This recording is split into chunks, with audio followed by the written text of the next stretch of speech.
Şimdi sana bir şey soracağım. 2014, GPS'in, uydunun, radarın olduğu bir dünya. Bu dünyada 239 kişilik bir uçak yok olabilir mi? Cevap, olur ve oldu. 8 Mart 2014 gece yarısı. Malezya Hava Yolları uçağı havalandı.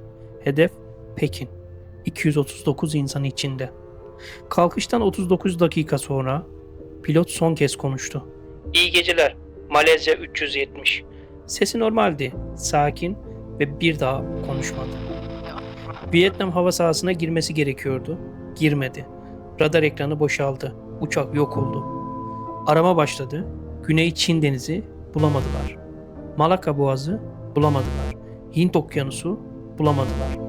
Tarihin en pahalı arama operasyonu. 26 ülke, milyarlarca dolar. Bulunan tek şey Hint Okyanusu'nda küçücük bir kanat parçası. Sadece bu.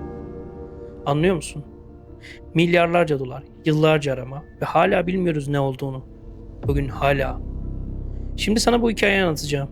Baştan. Her şeyi. Bak ben bu konuyu araştırdım. 2014'te bu kadar gelişmiş bir dünyada bir uçağın yok olması mümkün mü diye sormuştum kendime. Mümkün ve oldu. Bu sadece bir kaza hikayesi değil. Bu bir gizem. Cevap hala yok.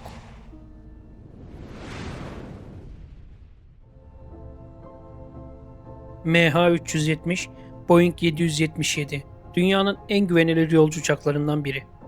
O gece her şey normaldi. Hava açıktı, teknik sorun yoktu, pilot deneyimliydi. Gece çift 0.41'de Kuala Lumpur'dan kalktı. Saat 01.07'de rutin AK Airs mesajı gönderildi. Her şey normaldi. Saat 01.19 son radyo mesajı.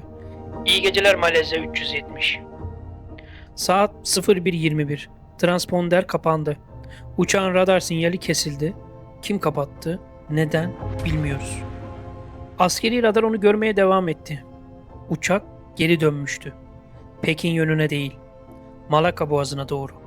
Bilerek, kasıtlı. Sabah 02.22. Askeri radarda son iz. Phuket adasının güneyinde. Uçak okyanusun üzerinde. Ve sonra hiçbir şey. Ama bir şey daha vardı. Inmarsat uydusu 7 sinyal daha aldı. Uçak uçmaya devam ediyordu.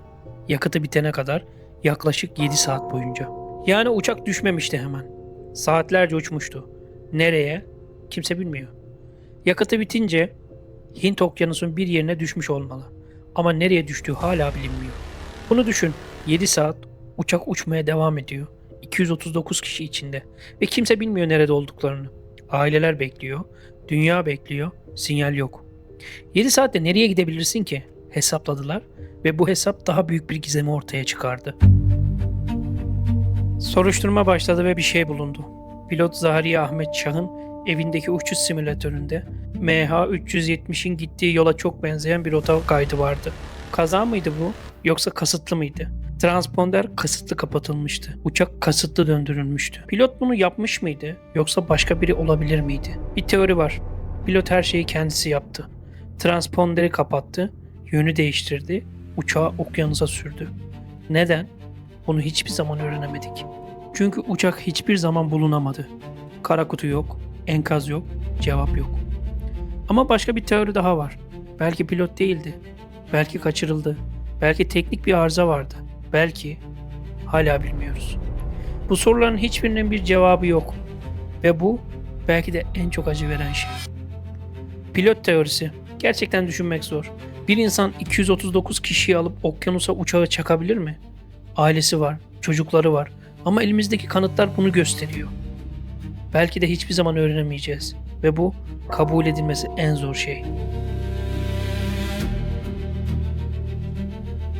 8 Mart 2014 sabah. Pekin Havalimanı'nda bekleyenler vardı. Anneler, babalar, çocuklar, eşler. Uçak neredeydi?